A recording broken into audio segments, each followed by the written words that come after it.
Име на предметот: уметничка слика Еврејско мало. Современа уметност, автор Методи Лепавцов, роден во Битола. Период и датација 1937 година. Потекло: депо за дела од современата ликовна уметност и е изложена во одделот за современа уметност на Националната установа Завод и музеј Битола.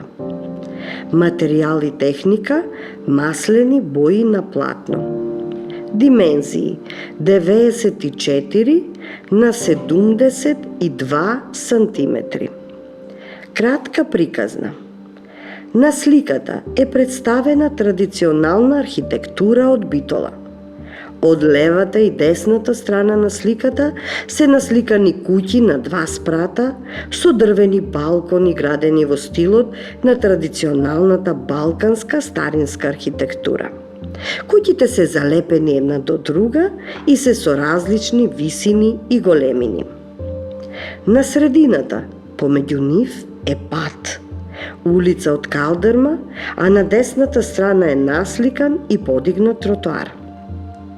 На централниот дел од сликата, кон левата страна, е насликано минаре од џамија. На горниот дел од сликата е насликано небо, со смирени потези на четката и присуство на облак кој се наоѓа некаде над планината. Употреба. Сликата е изложена во одделот на постојаната поставка на Битолскиот музеј и е важна за следење на развојот на културата и творештвото во Битола и афирмација на институцијата Национална установа Завод и музеј од Битола.